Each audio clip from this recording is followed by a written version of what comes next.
Hi, I'm Janet. I'm Kelby. I'm Taji. I'm Jason. And I'm Holly. Our topic of discussion today is on social determinants of health according to the Healthy People 2020.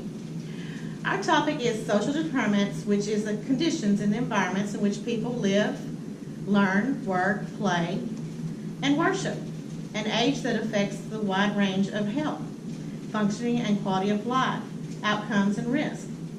Healthy People 2020 social determinants includes 5 key areas, which include economic stability, educational, social, and community context, health and healthcare, neighborhood, and built environment. Resources that enhance quality of life can have a significant influence on population health outcomes. For example, some of the resources include safe and affordable housing, access to educational, public safety, availability of healthy foods, local emergency health services, and environments free of life-threatening toxins.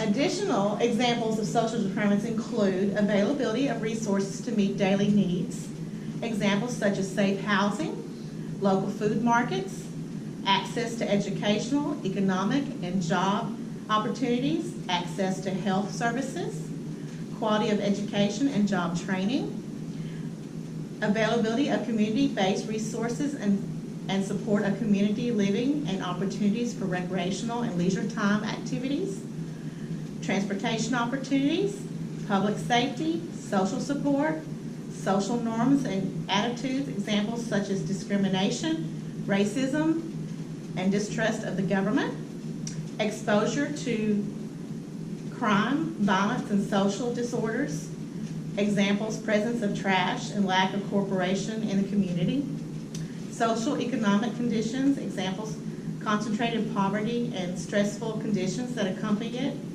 residential segregations, language and literacy, access to mass media and emerging technologies, examples such as cell phones, the internet, social media, culture. The goal of social determinants is to create a social and physical environments that promote good health for all. Alright, so the area which we'll be focusing on is nutrition and weight status. We've been assigned 5 primary objectives to address. These 5 topics include objectives 12, 13, 17.1, 17.2, and 18. Nutrition and weight status objective 12 addresses very low food security among children in the past 12 months.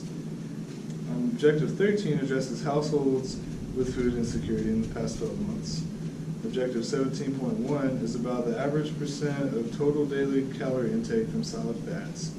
Objective 17.2 looks at the mean percent of total daily caloric intake from added sugars. And finally, Objective 18 addresses the mean percent of total daily calorie intake from saturated fats. There are many underlying factors or determinants that can have a great effect on whether or not these goals are met. More importantly, these can have a major impact on the health of individuals. Some of these social determinants of health include economic stability, which is employment, food insecurity, housing instability, and poverty.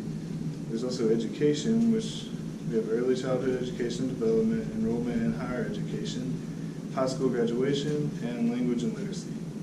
There's also social and community context, which would be civic participation, discrimination, incarceration, and social cohesion. Then we have health and healthcare, which would be access to healthcare and access to primary care, and then also health literacy. And finally, we have neighborhood and built environment. This includes access to foods that support healthy eating habits, crime and violence, environmental conditions, and the quality of housing. Now, Taji is going to tell you some of the goals of these objectives.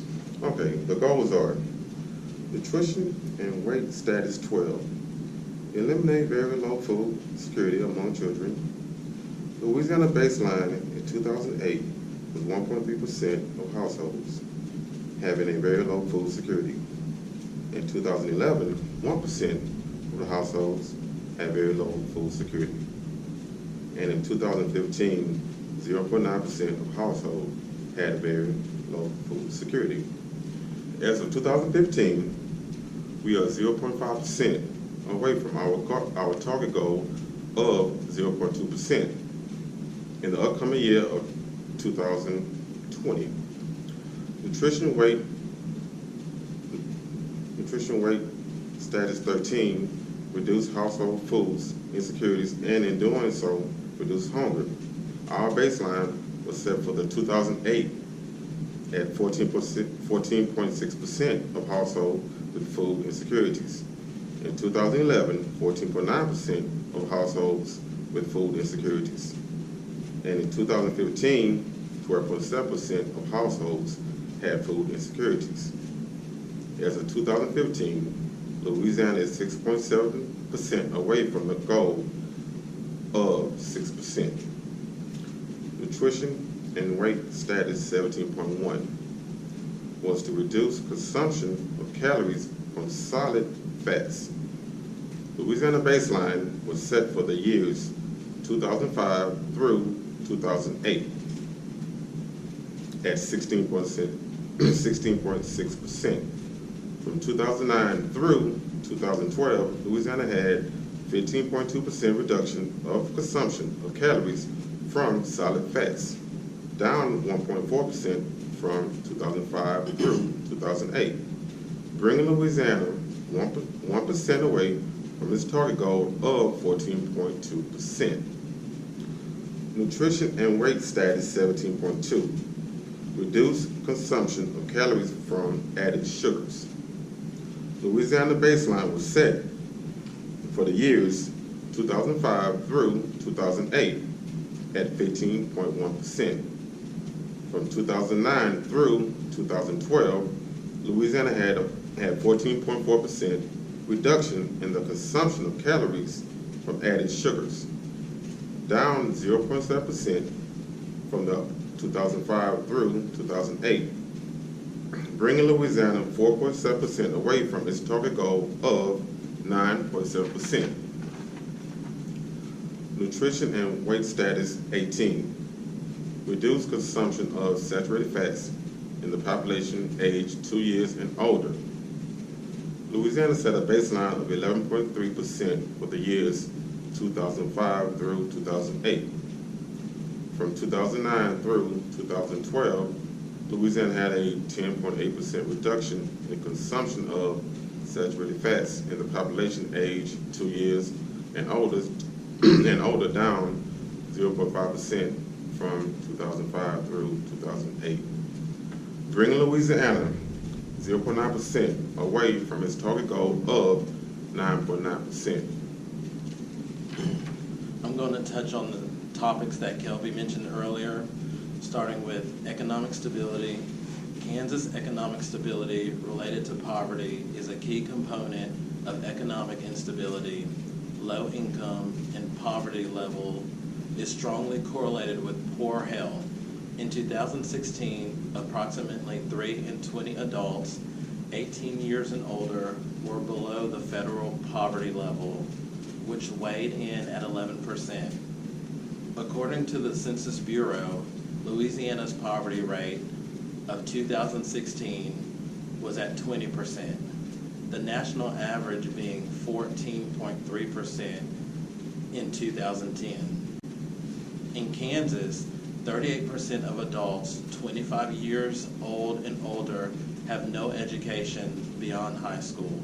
24.4% attended but not completed college. 7.5% have an associate's degree. 19.6% have a bachelor's degree. And 10.4% have a graduate or professional degree. According to the U.S. Census Bureau, in Louisiana, high school education and higher from 2011 to 2015 is at 83.4%. Bachelor's and higher is at 22.5%. According to the Kaiser Family Foundation regarding health and health care in 2016, Louisiana was 12.1% uninsured. Kansas was at 9.8% uninsured, but the national goal was 100% insurance.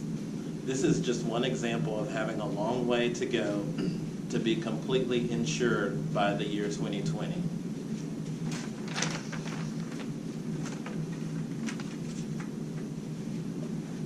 Social and community context includes incarceration rates. In Kansas, according to the National Institute of Corrections, the rate in Kansas is 328 per 100,000 residents, which is 17% lower than the national rate. Louisiana is number one with 38,030 in prison at a rate of 816 per 100,000, over 100 points ahead of the next highest state, which is Oklahoma. Neighborhood and built environment includes NSW 13, reducing household food insecurity and reducing hunger. Kansas is at 14.6 and Louisiana is at 18.4. Our national average is at 14.6 and the goal for 2020 is 6.0. This means Kansas is in the lead. So in conclusion, we have a long way to go to reach these goals by 2020, which is close to 2 years. By addressing our social determinants and being aware of our progression, this can help us reach optimal goals for the future. Thank you. Thank you. Thank you.